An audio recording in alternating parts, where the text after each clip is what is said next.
គេ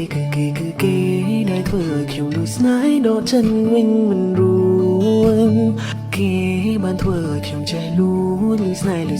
មិនដឹងពីពេលណាគេមានឈ្មោះថាបរមីហើយគេគឺជាមនុស្សស្រីសែនស្អាតលើលោកាហើយខ្ញុំនឹងប្រាប់ខ្លួនឯងថាគង់មានថ្ងៃណានឹងសារភាពប្រាប់ទៅគេធ្វើយ៉ាងណាទើបឲ្យគេបានដឹងចិនអារម្មណ៍ពិតមិនអាចខ្វះគេបានក្តីស្រឡាញ់កើតមានមិនអាចនឹងហាមចំធ្វើអ្វីគ្រប់យ៉ាងដើម្បីគេ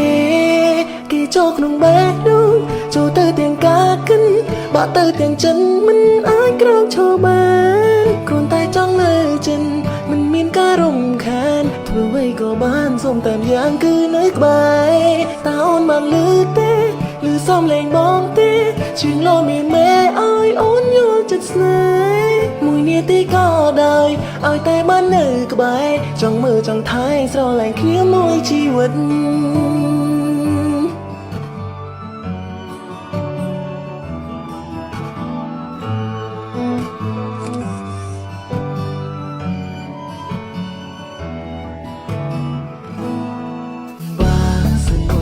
បាក់ស្អី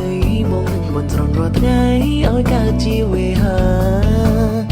បាសិននោះជាកងគាថ្លាបងនឹងប្រាថ្នាឲ្យបានកើតជាត្រី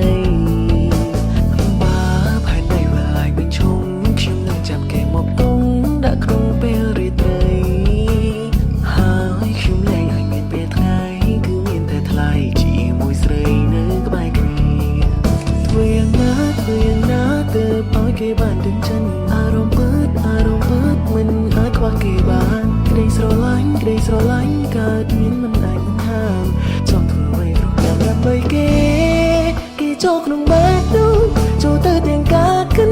បាក់ទៅទាំងចិនមិនអាចក្រោកឈរបា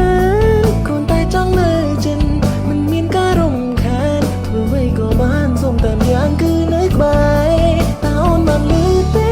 ឬសំឡេងបងទេជាងលោមានមេឲ្យអូនយល់ចិត្តស្នេហ៍មួយនាទីក៏ដោយឲ្យតែបាននៅក្បែរចង់មើលចង់ថែស្រឡាញ់គ្នាមួយជីវិតមួយនាទីក៏ដោយឲ្យតែបាននៅក្បែរចង់មើលចង់ថែស្រឡាញ់គ្នាមួយជីវិត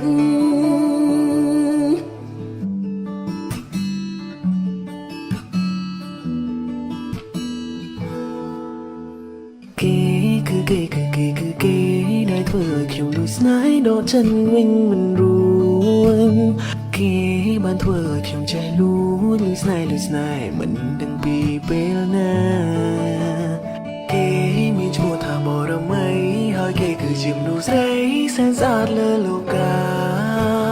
ហើយខ្ញុំនឹងប្រាប់ខ្លួនឯងថាគង់មានថ្ងៃណានឹងសារភាពប្រាប់ទៅគេ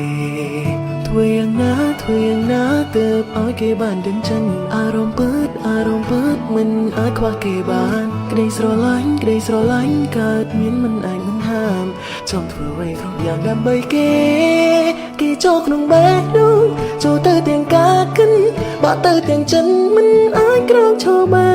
នគ្រាន់តែចង់នៅចិនមិនមានការរំខានធ្វើអ្វីក៏បានសូមតែម្យ៉ាងគឺនៅក្បែរតើអូនបានឮទេឬសំឡេងបងទេជាងលោមានមេឲ្យអូនយល់ចិត្តស្នេហ៍មួយនាទីក៏ដោយឲ្យតែបាននៅក្បែរចង់មើលចង់ថែស្រឡាញ់គ្នាមួយជីវិត